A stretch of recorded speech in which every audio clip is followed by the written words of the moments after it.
જય Shri Krishna. Deep breathing. આજે આપણે ડીપ બ્રીધિંગ વિશે જાણીએ કે શા માટે આપણે ઊંડા શ્વાસ લેવા જોઈએ. શરીર અને મન ઉપર લાંબો અને ઊંડો શ્વાસ લેવાથી શું અસર થાય છે અને શા માટે આવો શ્વાસ લેવાની વિધિને આપણે અપનાવવી જોઈએ અને આમ શ્વાસ લેવાના શું ફાયદાઓ છે તે આપણે જોઈએ. આપણને ખ્યાલ છે કે ભોજન વગર લગભગ 3 વીક રહી શકાય છે. પાણી વગર પણ 5-7 દિવસ રહી શકીએ છીએ, પરંતુ શ્વાસ વગર વધારેમાં વધારે 2 થી 3 મિનિટ સુધી રહી શકાય છે. એટલે આપણે જોઈએ કે આપણા શરીર માટે સૌથી પહેલાં જો કોઈ મહત્ત્વનું હોય તો એ શ્વાસ છે.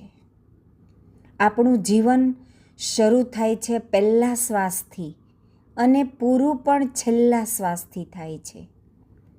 જેવી રીતે બધા કામની ટેકનિક હોય છે એમ શ્વાસ લેવાની પણ ટેકનિક હોય છે, જે જાણવું બધા જ માટે જરૂરી છે. ડીપ બ્રીધિંગ એક પેન કિલર છે.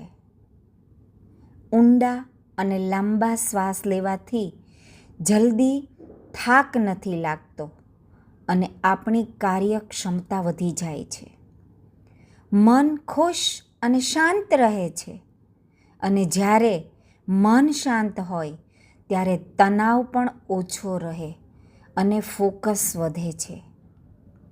ડીપ બ્રીધિંગથી ઊંઘ સારી આવે છે અને રોગોમાં રિકવરી જલ્દી આવે છે.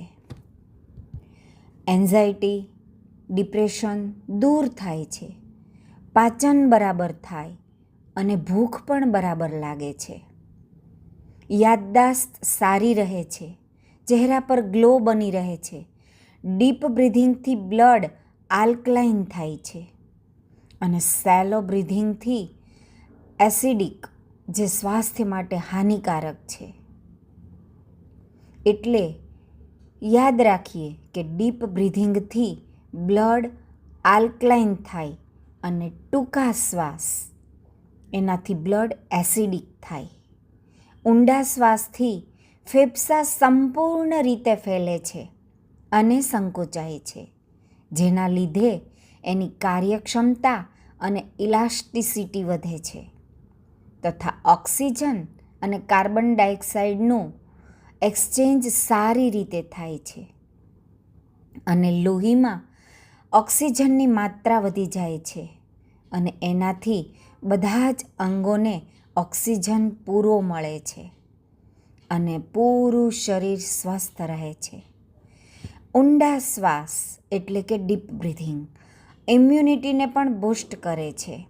બધું મળીને જોઈએ તો આપણે આ ક્રિયાથી ફિઝિકલી, મેન્ટલી અને ઇમોશનલી હેલ્ધી રહીએ છીએ. આપણે જાણીએ કે લાંબો અને ઊંડો શ્વાસ શું કરે છે. ઊંડો શ્વાસ એટલે કે ડીપ બ્રીધિંગ અને ટૂંકો શ્વાસ એટલે કે સેલો બ્રીધિંગ. જ્યારે આપણે ટૂંકા શ્વાસ એટલે કે સેલો બ્રીધિંગ કરીએ ત્યારે આપણા ફેફસા 40થી 60% કામ કરે છે, જેનાથી ઓક્સિજન અને કાર્બન ડાયોક્સાઇડ ગેસોનું એક્સચેન્જ એ જ માત્રામાં થાય છે.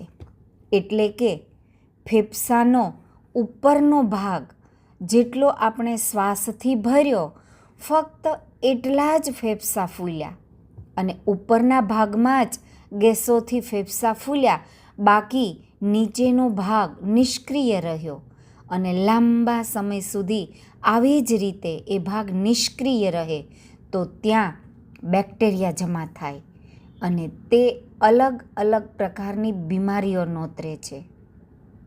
પરંતુ જ્યારે આપણે પૂરી રીતે ફેફસામાં શ્વાસ ભરીએ અને એને પૂરી રીતે શ્વાસ બહાર કાઢીએ તો એ પેથોજન અંદર બહાર થાય અને બેક્ટેરિયા ત્યાં જમા જ નહીં થાય, જેનાથી બીમારીનો ખતરો ના રહે અને જો કોઈ બીમારી હોય તો ઠીક થવા માંડે છે.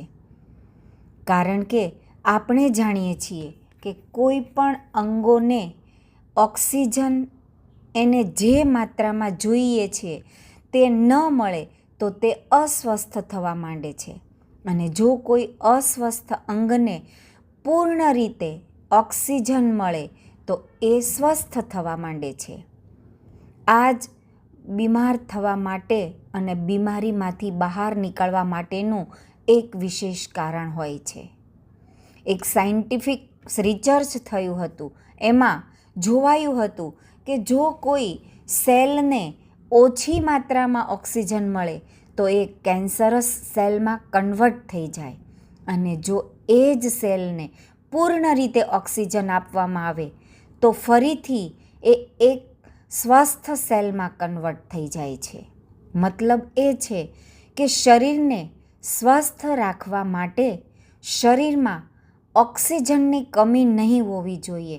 બસ એટલી જ વાત છે સમજવાની કે ડીપ બ્રીધિંગ એટલે કે ઊંડા શ્વાસ શા માટે લેવા જોઈએ. ઘણી બધી જગ્યાએ આપણે સાંભળ્યું હશે કે મનને વશમાં રાખવું, પણ મન વશમાં કેવી રીતે રહે? તો એ શ્વાસથી રહે છે અને મનને કંટ્રોલ શ્વાસ કરે છે. એટલે કે ઊંડા લાંબા શ્વાસ પર કંટ્રોલ યોગની ભાષામાં એને પ્રાણાયામ કહે છે, અને આમ કહીએ તો આપણે ડીપ બ્રીથિંગ કહીએ છીએ. તો એ કેવી રીતે કરવું તે સમજીએ. આપણે લાંબો શ્વાસ ભરીએ તો છીએ, પણ અહીંયા જ ભૂલ કરીએ છીએ. કેમ કે શ્વાસ પૂરો ભરીએ તો છીએ, પણ પૂરો છોડવા માટે પ્રયત્ન નથી કરતા. કેમ કે શ્વાસને પૂરો બહાર નિકાલવા માટે થોડો ફોર્સ કરવો પડે, અને એ આપણા ધ્યાનમાં રહેતું નથી, જેના લીધે 60% શ્વાસ બહાર નીકળે છે અને 40% શ્વાસ અંદર રહે છે. અને આ 40% શ્વાસને બહાર કાઢવા માટે એને પ્રેશર આપવું પડે. તો આના માટે લાંબો શ્વાસ લેવો, થોડો સમય રોકવો અને પછી આરામથી બહાર શ્વાસ છોડવો, અને ત્યાં પણ બહારને થોડો સમય શ્વાસ છોડ્યા પછી રોકવો. એટલા માટે જ આપણે જે પ્રાણ સાધના કહીએ છીએ એ અને ડીપ બ્રીથિંગ બંને થોડું સિમિલર છે. એટલા માટે જ શ્વાસ લેવાનો છે, થોડી વાર રોકવાનો છે, આરામથી બહાર કાઢી પૂરેપૂરી નાભીને બરાબર ખેંચી અને શ્વાસને બરાબર પ્રેશરથી બહાર છોડવાનો છે અને થોડો સમય રોકવાનો છે.